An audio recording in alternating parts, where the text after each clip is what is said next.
welcome to The Path of Me. I'm your host, Wendy Hutchinson, and my guest today is Wayne Zespy. He's had an incredible, colorful life and background, and he does so many things. He leads retreats, he's a life coach, he does guided meditations, and so much more. So without further ado, welcome, Wayne. Thank you so much for being here on the show today. It's great to be here. I can't wait to tell your story or have you tell your story. I just get to bear witness to it, and I'm really excited. Well, good. So I wanted to ask you, first of all, I always like to ask my guests about their childhood because that is such a formative time of life, and that's where we form and create so many patterns of thought and behavior and survival. And so maybe you can give me a little history about your family and your childhood. Well, I'm second to the youngest. I had a half brother. He died when he was 27 from AIDS, but Russ was born in 1963. I was born in 1959, so he was 4 years older than me, or younger than me.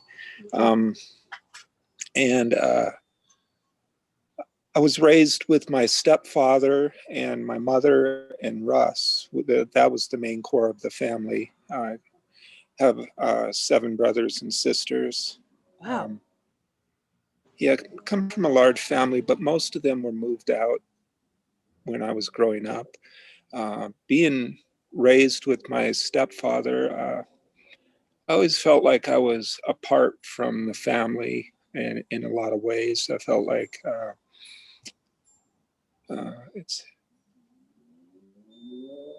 don't know, I felt like I was resented as part of the package, and that was the main feeling. I felt like I was just really a lot of shame. Felt like I wasn't good enough, felt like I could do no right and Russ could do no wrong. He would start a fight and, ultimately I beat his butt, but my stepfather would intervene and I would get beat much worse than my little brother. And, messages like, Daddy loves you very much, but you need to learn how to behave. And I always thought it was my fault that there was so much dysfunction in the family. And I took everything personally. And the abuse, the neglect, my stepfather wouldn't even talk with me unless I was acting out in a negative way. And then I would get the attention. And, I remember one time my mother came home after Russ and I got into a big fight. Well, my stepfather pushed me down the stairs of the second floor, and my mother was wiping blood from my face.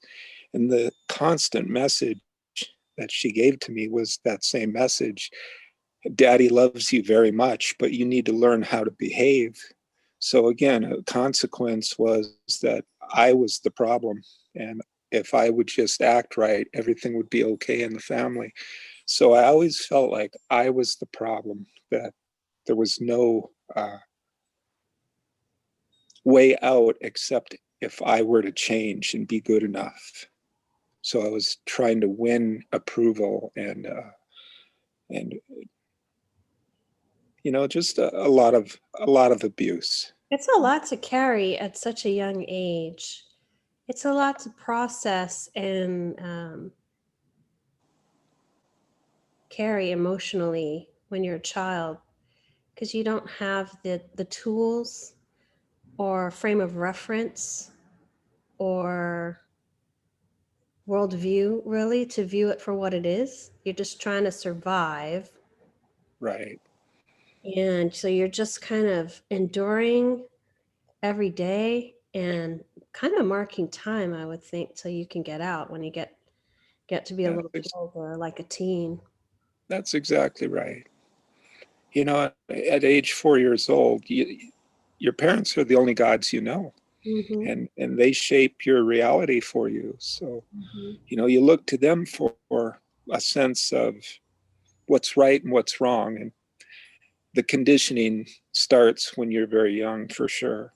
You know, and Absolutely, absolutely. So that must have been like unbelievably challenging. And then you're also, you know, not only navigating your home life, but, you know, all of those programs and stories that we tell ourselves that create our belief system about who we are shapes how we show up in the world. And so that kind of creates more experiences that validate what our perception is of us, you know?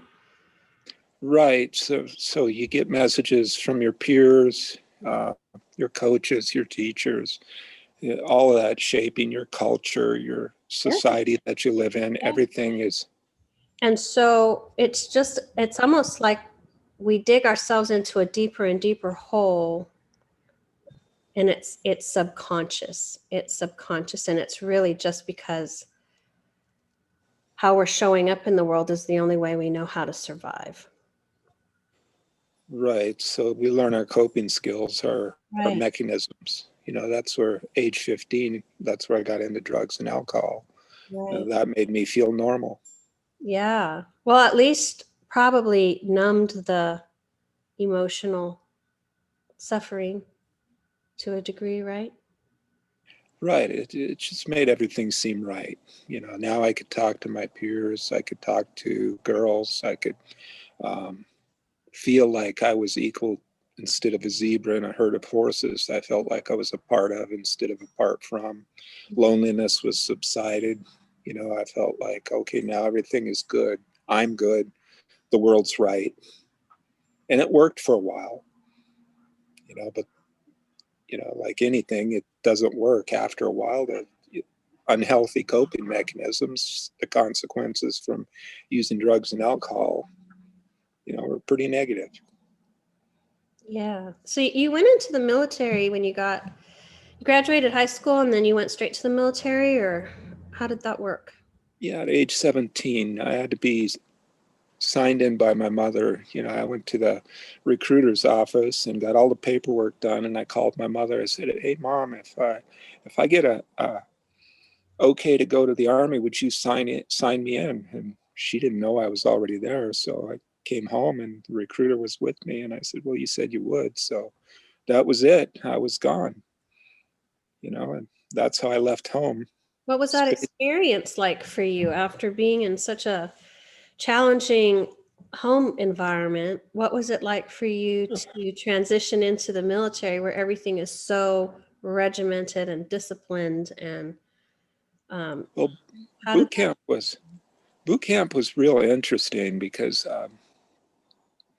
you know, the drill sergeant, his job was to break us down and build us up again. So when he would scream and yell at me, it really didn't faze me. It was like, well, that's just how my stepfather would talk to me. So it really didn't change a whole lot of it. I wasn't intimidated by it, right? you know. And back in 1977, you know, they didn't do a lot of drug checks back then. So I smuggled in amphetamines and LSD, and I actually dropped What? acid in boot camp, and Wow. you know, crazy stuff happened. You know, Oh I my, got second in the battalion for the physical training test because I was doing it on amphetamines, and oh my gosh. so Wow. crazy stuff. I ended up being in boot camp 5.5 months because I had 2 weeks left of my training. I went AWOL. I hitchhiked from Arizona or from Fort Knox, Kentucky, down to Sierra Vista, Arizona, because my sister sent me this news article of her and this motorcycle gang getting kicked out of Cochise County for running drugs and guns across the border. And I thought, well, that sounds like a good time. So I just went AWOL and hitchhiked down there, and they recycled me back in boot camp when I turned myself in. Consequently, I started boot camp over again. So 5.5 months of boot camp, they finally kicked me out of the army. And it was What did one of that those experience, situations. how did that experience in the Army impact you? How did it affect me? Yeah, did it impact you in any way? I mean, you went back, so there must have been something there for you to learn about yourself. Well, they talked me into going back because after 30 days, I would have been a deserter. So 29 days, I turned myself in to not be a deserter, and went back because people told me that that was the right thing to do. Well, because I told them I had a drug problem, that's when they kicked me out, even though I got an honorable discharge. But the only thing I felt like I was a failure. Again, it reinforced the idea that there's something wrong with me. I just can't adapt. I can't function right within society. I must be a bad person, and my drug addiction was pretty strong, Mm-hmm. and it was the only thing that I had that made me feel normal, but it wasn't working for me because it compromised what values I did have, Right. and Right, of course. And also it's something that accelerates over time. So it kind of becomes a runaway train. At first, it's kind of just chugging out of the station and all is good. And then it just kind of keeps going, picking up speed until it's just like balls to the walls, kind of out of control after a while. It's yeah, it's progressive. It's a progressive disease. So tell me a little bit about what happened after you got out of the military. I went back to Grand Forks, North Dakota, but I really fell in love with Arizona. So it wasn't long before I moved to Arizona, and I moved here with my stepbrother, and he taught me how to do drywall, and that construction is what sustained me in my basic hierarchy of needs for a while. I was able to learn the trade of doing drywall, and Mhm. he was the leader of that motorcycle gang that I was talking about. So, I picked up a lot of values and ideas from him. He became like a surrogate or a parent to me, like a father figure. Mhm. So, because I really didn't have a father figure, so I tried to be more like him, and I thought, well, that must be what being a man is. And I didn't really have the ideas, the imprint of what being a man was supposed to look like. And, again, drugs were a common theme. So I used them to sustain my sense of identity and well being. Mhm. And that went on till you were about 30, right? You kind of were doing Yeah, off and on, but drugs and I tried to clean up a number of times. Many different things happened, many different consequences. You know, uh, like you said, the drug addiction gets much worse. Like the metaphor you use, it's a train wreck. It's um, understanding why we're on the railroad tracks is important. Part of it was the trauma of my childhood, the abuse and neglect. Some of it was just, out of boredom. Um, Again, just an attempt to feel normal. normal Yeah. and right with the world, and Yeah. you know, uh, trying to understand who I was and what made me uh, real or unique unto myself, my own sense of being in the world, Mhm. who I am. You know what I So, thought was so interesting, Wayne, is you probably have done all kinds of drugs, but you said the worst drug you ever used was alcohol. yeah, it's interesting Oh, that that so interesting. Can you tell me a little bit more about that? Like, what was it about alcohol that was? well, number one, I think it's socially acceptable. It's the only drug we have to explain to people why we don't use it. Mhm. When people ask you, if you want to drink and you say no, you're looked at like it's strange or something. In Arizona, they have drive-through liquor stores. They encourage you to drink in our culture. It's just a common occurrence is to drink. And Right. alcohol is such a harsh drug. It's, you can die from coming off of it. You can overdose from drinking too much alcohol. In fact, I went to the hospital 2 times, poisoned myself by drinking too much alcohol, too much too quick. In fact, I've had 9 different overdoses throughout my drug experience. I used drugs to the excess, but alcohol was one of those drugs that it seemed like every time I did it, I was so out of control. And many times in a blackout, I don't remember doing what I did. And I actually woke up in jail not knowing why I got arrested sometimes. And just very harsh consequences because of the drinking that I was doing. Yeah, the blackout that's so hard. That's so hard because you have no recollection where you were, what you did. And then when you Yeah. come to, you're like, uh-oh, this can't be good, right? Cannot be good. And I know, you know what, there's so many people out there who are living this lifestyle, and it's so hard because I think deep down it's not working, but if you don't know any other way to be, how do you shift and change the lifestyle?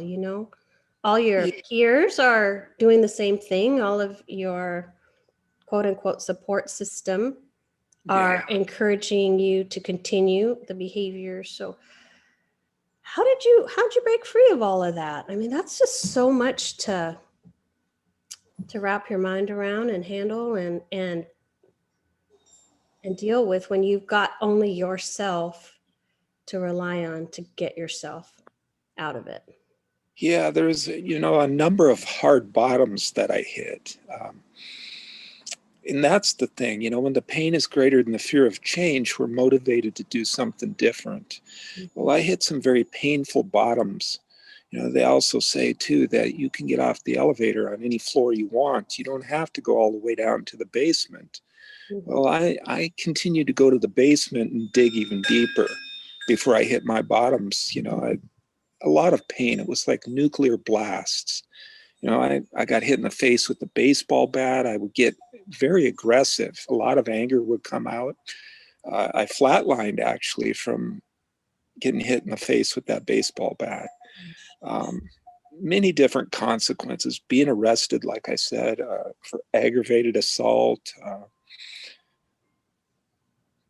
All got of it, shot at, all of stabbed. it sounds like it was just an expression of displaced anger, maybe buried emotion from Absolutely. your history and childhood and unresolved.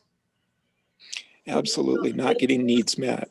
Yeah, that's just so tough because I really believe that the people who are suffering the most and living those experiences are the ones who are lacking and seeking love or need the love the most, because that just tells you the depth of pain and suffering that they're processing um, inside. Absolutely. It's again, seeking out our needs, trying to reparent ourselves, but not having a clue about what a real parent should look like. You don't have a compass really to frame, or a framework, right, of what healthy looks like, because your background was unhealthy.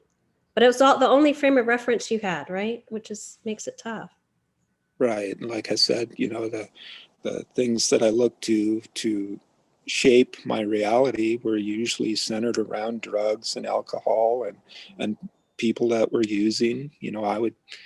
They weren't really friends, they were using friends, and there's a reason they call them using friends. I'd steal your wallet and help you look for it, and they'd steal my drugs and help me look for it. We used each other, and we didn't. I know for myself, I wanted to stop many times because I knew it was that train wreck and it was out of control, but I felt so powerless. I just felt like I couldn't stop. I remember praying on the way to the dope house, please God, don't let him be there. But God, if he's there, I hope he has some good stuff. And that was my only way of coping with life on life's terms, but it was destroying my I life. mean, that is so tough. Yeah. I'm just so amazed that you were able to take yourself from that space to the person you are today. And I know it was an incredible journey. So maybe you can share with me what were some of the pivot points for you to help you to kind of start shifting and shaping a different reality for yourself. Like I said, those bottoms were the key points in my life. I was living out on the street, eating out of dumpsters, living under a bridge, living at crack houses, on people's couches, in the park, wherever I could find a place to just stay, or you know, in a camp out, a campsite, campground. Survival, it sounds like. I'm sorry. Day-to-day survival, it sounds. Yeah, it's moment to moment survival, just again trying to eke out some kind of semblance of sanity in my life, but there wasn't any. I was down to 130 pounds at one time. I weigh 175 now. Wow. My liver was swollen. My eyes were like egg yolks. I had abscesses on my arms from shooting up. I was walking death. Things in my life were so out of control, and I was wanted by the law. I was kicked out of the state of Arizona for the aggravated assault charge to do my probation back in Grand Forks, North Dakota.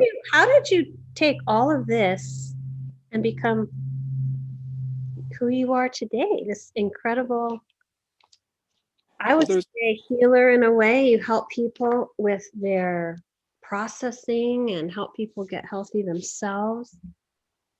I'm just amazed that you could be in that state and then completely alchemize your entire inner being and become the person you are today, helping, like a light post and guide for others to navigate through. I think a large part of it had to do with my son. And, I haven't talked about him much, but he was born in 1984. I quit using drugs April Fool's Day of 1990, which was 6 years after he was born. But when he was born, he wasn't mine biologically. Me and my ex-wife we got married when I was very young. I was 18 and she was 16. So we were two kids growing up. And 1984, when she had a child, I was in Dallas, Texas at the time, and she was in Tucson, Arizona. So it wasn't mine biologically. Mm-hmm. But when he was born, I looked at him and I felt immediate compassion for him. I thought, I want to be the daddy for you I never had. And that's how I felt about my son, is I want to save you from the world that I needed to be saved from. So there was some projection in that, I think, but I didn't know at the time. All I know is I felt immediate compassion for him. So that was my goal. But like I said, for 6 years there, I still struggled with drugs and alcohol. Mm-hmm. It was April Fool's Day of 1990. I was on probation for aggravated assault. I was in Grand Forks, North Dakota at the El Rocco Lounge, and I got another aggravated assault charge in the bar. I woke up the next day in jail, and they told me what I did because it was in a blackout. I pulled a knife on one of the bouncers in the bar, and I thought I was going to go to prison. I thought I will never see my son except through a piece of plexiglass. Wow. But by the benevolent universe, the grace of God, whatever you want to call it, I was saved from my consequences once again. They sent me to treatment, Fergus Falls, Minnesota, the basically a converted insane asylum. They gave me a 2-week inpatient, 4-week outpatient program. They called it a 2x4 program. Mm-hmm. And they told me when I leave treatment that I need to attend 12-step meetings, Narcotics Anonymous, Alcoholics Anonymous. And that's what I did. I attended these 12-step meetings. They told me to do 90 meetings in 90 days. Well, for me, being alone, I was in bad company. So I had to do much more than 90 meetings in 90 days. In between those meetings, I would have coffee dates with other recovering addicts who knew what I was struggling with. Wow. Because I didn't want to be alone. A huge You know? commitment. This was a huge commitment to your sobriety and yourself. Yes. Wow. Yes. For years, I went through, the first couple of years were crucial. Mm-hmm. Many service commitments, many 12-step meetings. Narcotics Anonymous saved my life. I had a sponsor who loved me, who would walk me through the steps, teach me these steps, at a support group, people, real friends. Now, these were people who loved me till I could love myself. They showed me compassion. They showed me understanding. I didn't have to explain to them about my powerlessness. They knew, they had been there. Mm-hmm. So I was able to deal with life on life's terms in a functional way. And I learned about my own character through working these steps. I learned different things about myself. I learned about the matches that started the fire. Now that I was out of the burning building, I could look at those matches that started the fire, and I could see why I used drugs and alcohol, and I could see what my needs were, and I could see what I needed to do to become an acceptable, responsible, productive member of this society that I was in. And they helped me through this. Many service commitments, many meetings, like I said, many coffee dates, and many people who loved me. So that's where my strength came from. That was probably the first time where you were in an environment where people saw you and loved you. Yeah, the real me. Really? Instead of this facade that I would put up, I could become. So you got to, through sobriety, start to reconnect with your inner being for the first time. Absolutely. I believe the definition for me for recovery is a return to a natural state. Now I could see what my natural state was by working these steps of my character inventory and sharing that true self with other people who actually understood. What was it like for you, Wayne, to finally get to see and know your authentic self? You had spent your whole life disconnected from that, presenting a different persona, or, trying to fit in. Or what was it like when you actually uncovered who you really are, who you are as a soul, who you are as a person? What was that Well, like for you? I think there was some awakenings, some spiritual awakenings. The 12 step in Narcotics Anonymous says, having had a spiritual awakening as a result of these steps, it promises a spiritual awakening as a result of working these steps and practicing these principles in all our affairs.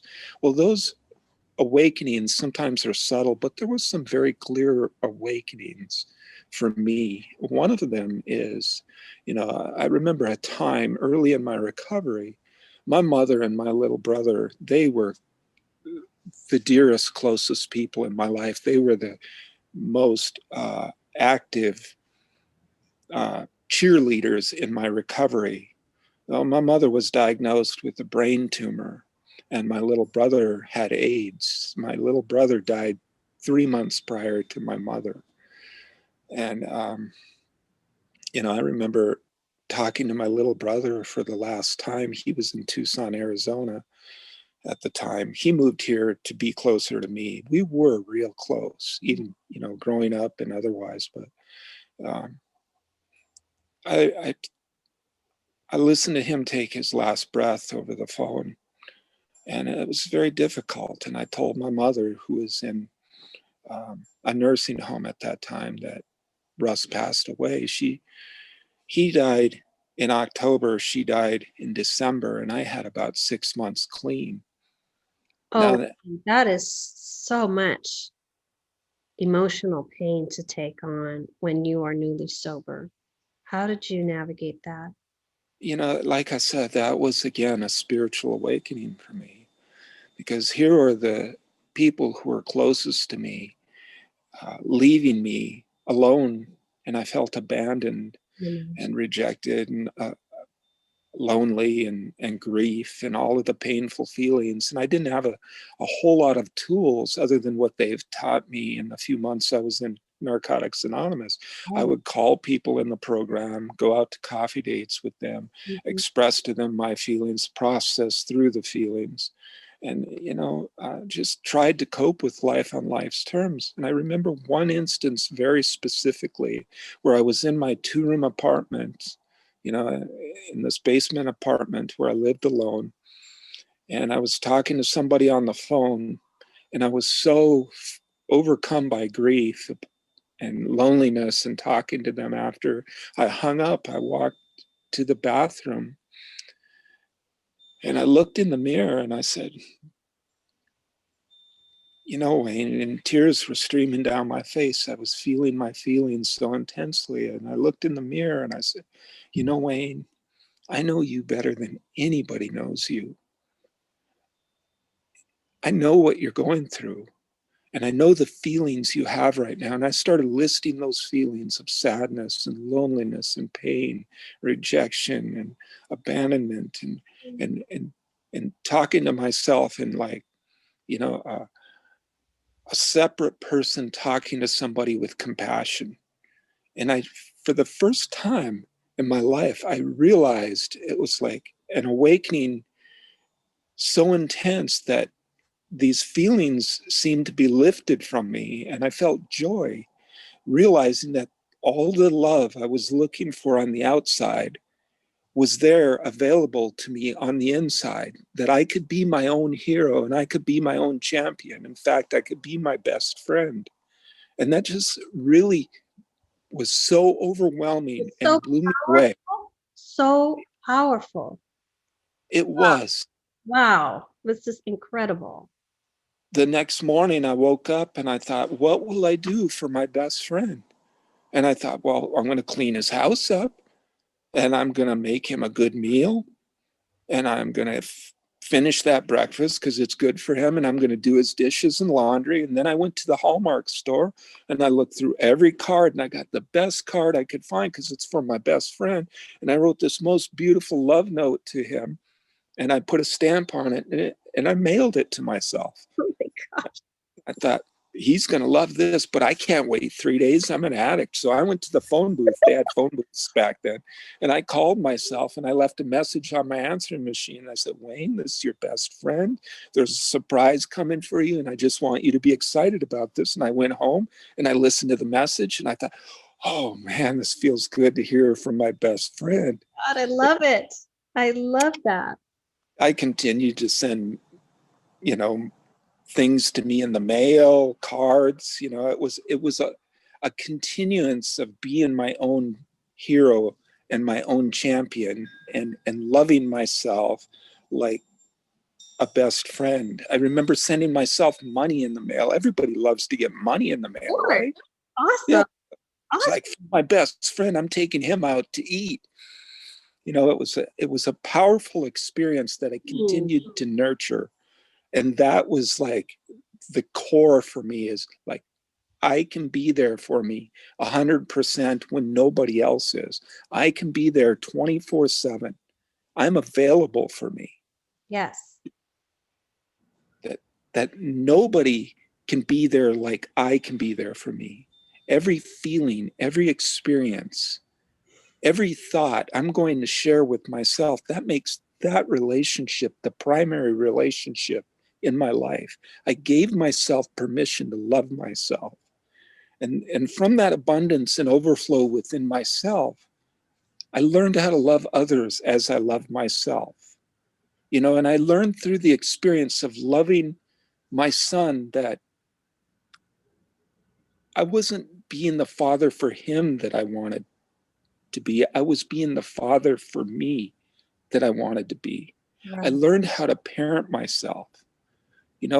When I got custody of my son and I sued for custody after I had 2 years clean, I got to raise my son from age 8 to 18 on my own. I got to raise him. I got to adopt him. And in fact, they offered me 2 other children from, you know, from foster care. And I said, really, my son is going to be my priority.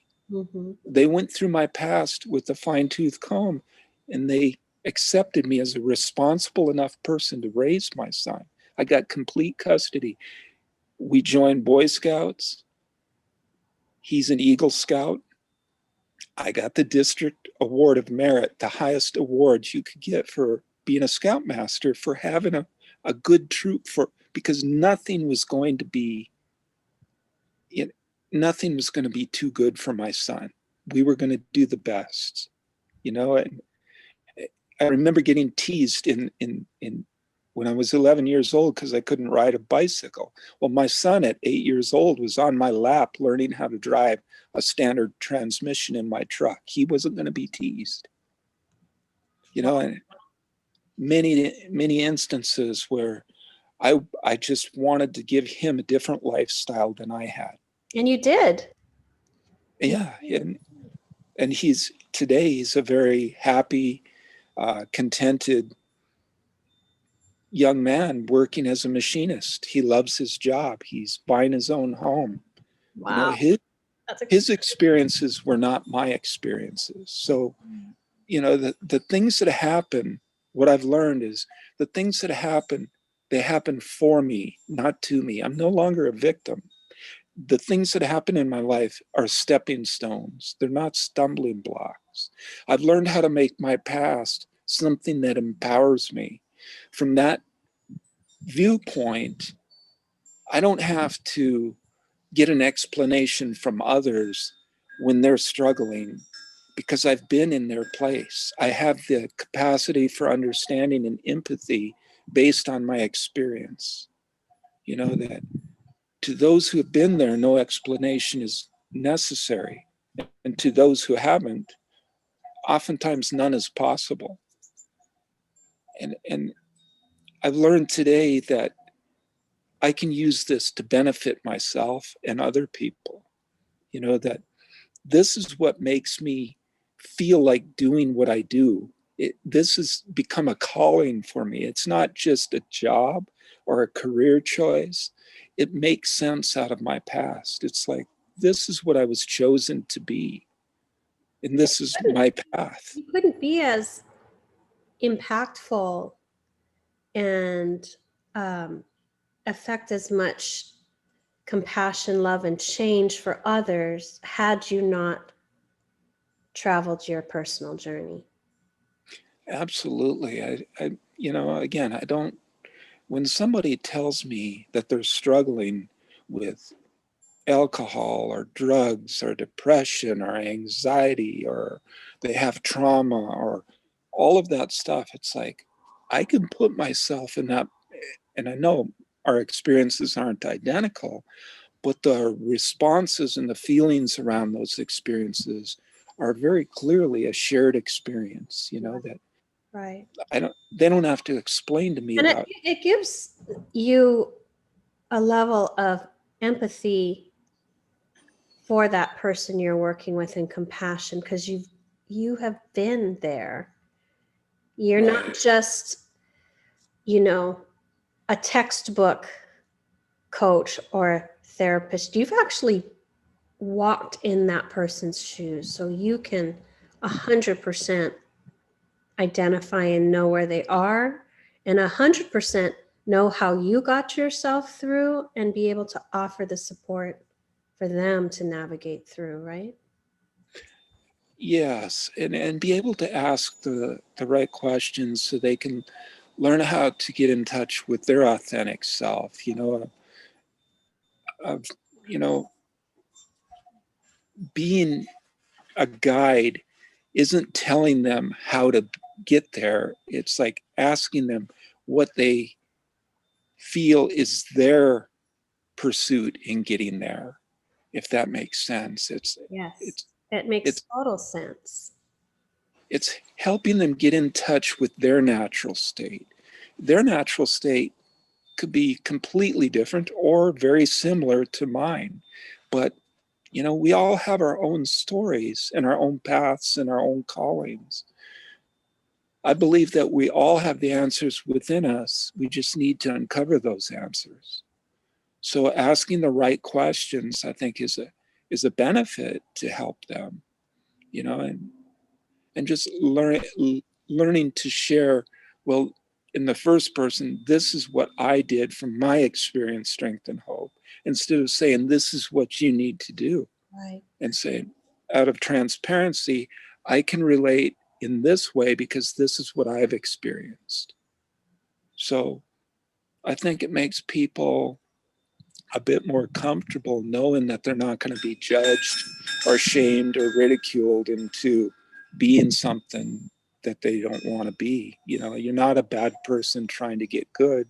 You're sick and you're seeking wellness. And that's the difference. I understand the sick seeking wellness and the shame of feeling like I'm a bad person trying to earn my worthiness or get good enough to be worthy. Mm-hmm. Mm-hmm. How did you how did you find some of these programs that you offer your services to? Was that something that you just were approached for, or did you approach them? I know you've participated in group programs and you've led Yes. your own workshops and retreats and I think it very clearly comes around to just depending on the benevolent universe and the care of a higher power that's much greater than my own thinking. You know, of doing the next right thing in front of me, whatever you would consider right, the next most beneficial thing in front of me, that I believe all things are permissible, just not all things are beneficial.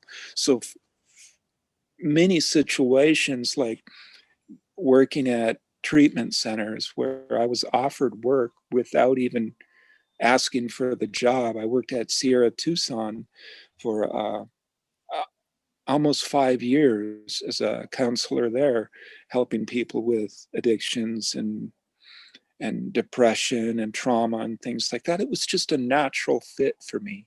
And the reason I got that job was because I was going to 12-step meetings and the new people would come from Sierra Tucson. And I always loved this meeting because they were open, very clearly open and desperate. And I could share my experience, strength, and hope. And, you know, the director would bring them sometimes. And I asked the director one time, I said, out of, you know, curiosity, what does a person have to do to get a job out there? And I just threw it out there thinking it was kind of a joke. 2 weeks later, she called me and she said, you got a job here if you want one. wow, And that's I was like blown away. wow, that's amazing. Just doing you. You know, that's the beauty is you get to just be yourself and then help others and get paid for it too. I mean, that's It pretty was, incredible. I was blown away. It was like, wow, I get to do what I love and get paid for this. I felt, Mm. man, please don't tell them, but I would do this for free. I love that.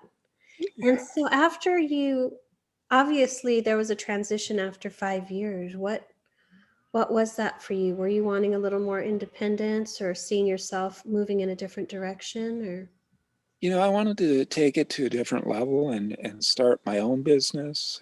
I just didn't like working for a company and under their guidelines. I believed I could manifest this in a much greater way by working on my own. And, you know, I got offered another opportunity working at another treatment center. It helped open up Sabino Recovery. So I worked there about a year or two in the process of creating my own business as well. So I only worked there for a year because my own business started taking off in a good way. So I could, you know, manifest some more of my time into creating that vision of doing things I really love and getting paid for it. Like, so I would expanded into taking people out in nature excursions and uh-oh. hiking because that's one of my passions too, and helping them to connect with nature and Nature finding is so a pathway. yeah, and healing. Nature, being in nature is so grounding and healing. Absolutely. Well, that's a perfect marriage. It was, and it is. You know, there's certain acronyms I like to share, you know, like for God, good orderly direction, or great outdoors, or my good old dog. So there's many different pathways to finding a connection to the universe or to that higher power, and nature was a huge one for me. Mm-hmm. Again, that gift of desperation, which was the bottoms that helped me to see that this pain is a motivator. So finding those acronyms, nature, that great outdoors, was a huge one. And it is a huge one, to take people out there and show them the subtleties that sometimes we miss because we're up in our mind about future tripping, or, you know, ruminating in the past. We're missing that present moment. So being able to be mindful in nature, and share the mindfulness of connecting to nature, certain things that we miss, like just being with the crickets and two different sounds of the crickets, or the sound of a creek, or listening to the trees talk to us in different languages with different groves, and hearing what nature has to teach us, and seeing the metaphors that are there if we just reach out and look at them. So powerful. It's a healing, a very huge healing tool for me, and it's one that a lot of other people connect to as well. You I know, think part of the problem is there's too much noise and people aren't practiced in silence, in being in silence and being in presence, because they're conditioned by society to be hustling and moving and doing, and they're right? not taught how to be present and silent to their own inner voice and connected to their own soul. It I feels agree. to me like we are existing in a society of more, do more, be more, achieve more, which is all external. And we lose ourselves in that process because the truth and the power is actually within us, which is in silence, in reflection, in connection, and this now moment. Mhm. If we miss the now moment, which is the springboard for our future, then we're missing this opportunity to create the life that we want to create, because we're, as you said, so far in the future and so far in the past, and failing to really be in this powerful now moment of creation, right? Is what it feels like to Absolutely. me. Yeah. Yeah, and to be in the present moment, and to be able to be with ourselves no matter what's happening. I mean, some of the most intense feelings of grief, and be in that present moment, to be able to nurture myself and parent myself through that experience as my best friend, or to share the joy with just myself, about being able to be connected with other people in that present moment. When I'm in solitude, feeling less lonely in solitude than I could feel in a group of people at times. You know, I mean, being very connected to my true self, and in that in that moment, you know. And like you were saying too, you know, it's an inside out job as opposed to the outside in.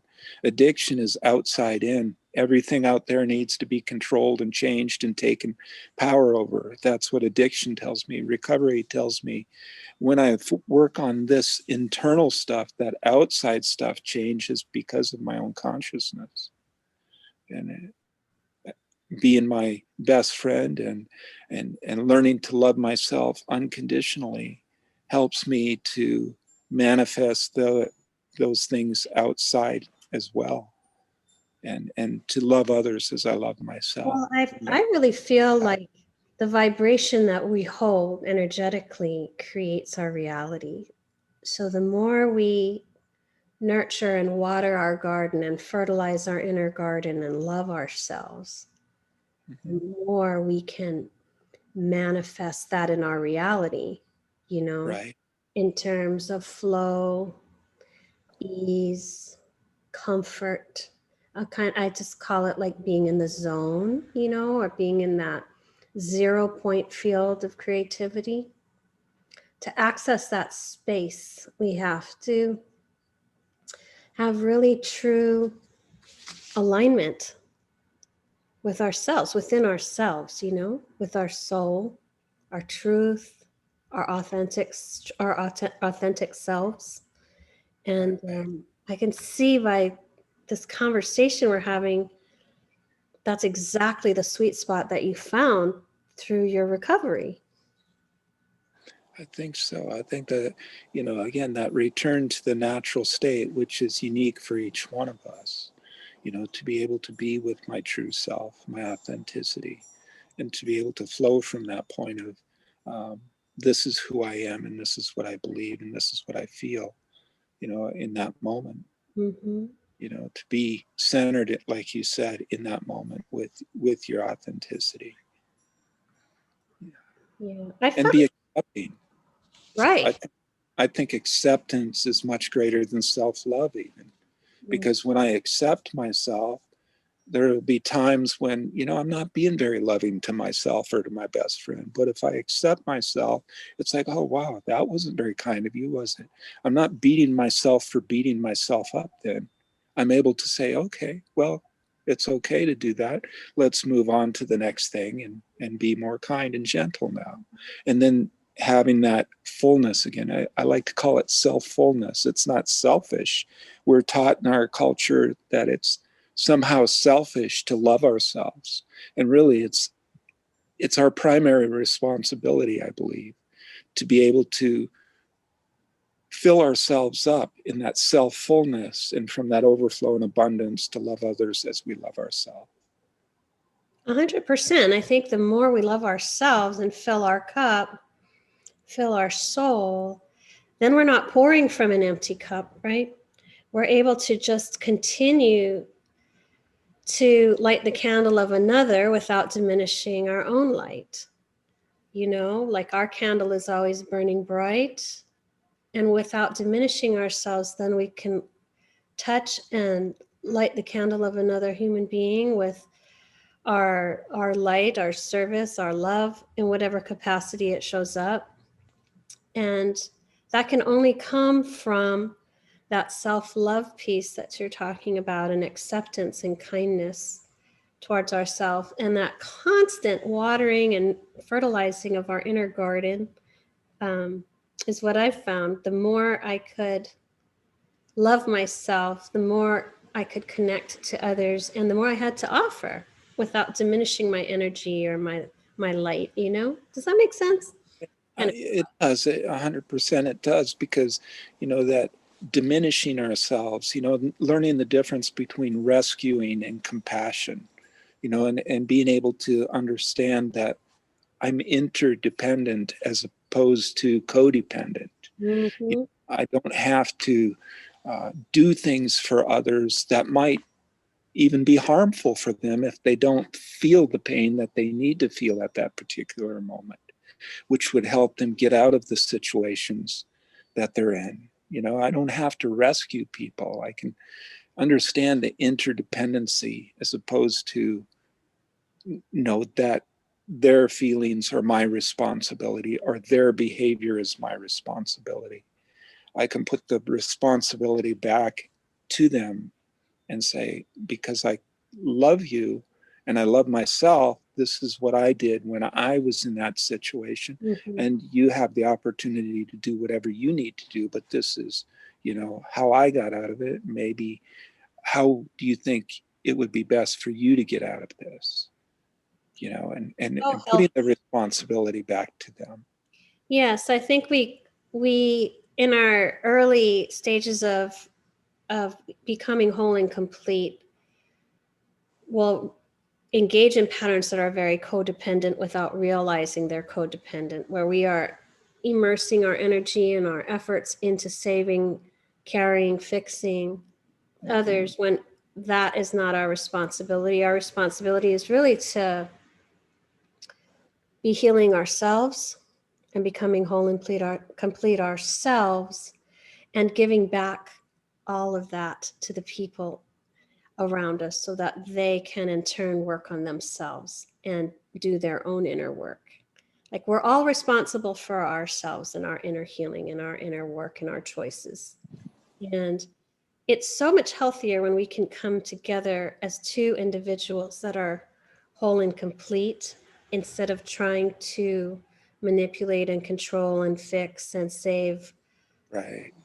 get into that really complicated soup of codependence with people around us. Our relationships are so much healthier when we have a healthy relationship with ourselves. I agree. And I also believe that, it's said, and I've heard this many times, we keep what we have when we give it away. The paradox of that is, if I want love, I need to be loving. If I want compassion, I need to be compassionate. If I'm going to be judgmental, I'm going to receive judgment. There's I think the thing that I've learned is that other people aren't really separate of myself in that sense. So when I see loving myself, I'm actually loving others. So the paradox goes both ways. If I want to be more loving, I need to be more loving to myself. If I want to be more loving to others, so I can give it to me, and it's giving it to them too. Keeping what I have by giving it away is both ways, that interdependency. Mm-hmm. Mm-hmm. There's amazing that your journey brought you this far. I just really honor your work, and I honor you for sharing your story so openly. A lot of people can't do that, but I know that it'll help someone out there who's hearing this story who might be struggling right now with the same situation. I, that's my hope as well, is that, maybe somebody who is struggling with some of the things they don't want to do, or they don't know the way out, maybe they somehow, a seed might have been planted. Maybe somebody else will water that seed. Mm-hmm. I know that there's been many gifts given to me, insights. There's an old saying that when the student is ready, the teachers appear. That I think the teachers come in many different forms. And, some of my teachers have shown me things about myself that I really didn't want to look at, because I'm looking at myself when I'm seeing some of the things that I don't like in them. I'm actually seeing myself. It's always Where, a mirror, always a mirror for us, right? yes, it is. It's so strange how really everything I see around me is kind of a manifestation of my own consciousness. So again, the more work I do on myself, the more the things change outside of me. It's an inside out job. That if I want, this is what I have control over. I don't have much control over anything out there, but I do have control about the way I want to respond to it, or choose to respond to it. Like Buddha said that pain is inevitable, but suffering is optional. It's how I choose to respond to the pain that's going to create my suffering or my joy in my life. Am I going to be able to use that as a stepping stone, or is that going to become my stumbling block? Am I going to be a victim in this, or am I going to be a champion and hero of my life? Am I going to use this in a way to teach me, or am I going to use this in a way to avoid my responsibility of changing my own behavior? If nothing changes, nothing changes. And 100%. 100%. that we're in agreement. I think so. I think we're on the same page here. I think so too. Wayne, if somebody wanted to work with you, how would they reach you? Through email? Is that the best? Email is probably the best. I have a website, but right now I'm in the process of changing servers. Mhm. So I'm revamping my website, and I want to make it a little bit more inclusive of what I do. Well, I'll So include your email in the comments and description of the show, so people can reach you that way if they want to learn more about your work?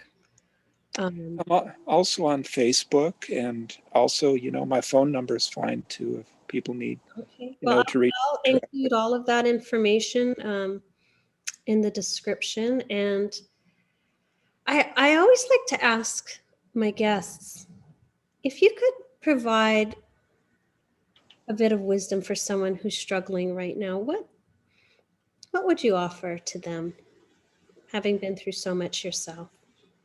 Well, number one, I would say be gentle with yourself, and try to go through the experience of what you're having as a human experience, and not to expect yourself to be anything more than human right now. To just be with the experience, whatever it is, and try to respond rather than react to the situation. Try to um, look at what is the most beneficial thing right now. Look at the core of your being and ask yourself, what is the thing that might be most beneficial right now, that maybe you're resisting, that you might need help with, and you might need support with this. But don't hesitate to get that support, and just love yourself unconditionally through the experience you're having. Yes, love yourself through it. That's key, I think. I think so. Well, thank you so much. Such an honor to speak with you today. I'm so grateful that you agreed to come on the show, share your wisdom, share your journey. And to my audience, thank you all for tuning in. I love you all. Be kind to yourselves and have an amazing day.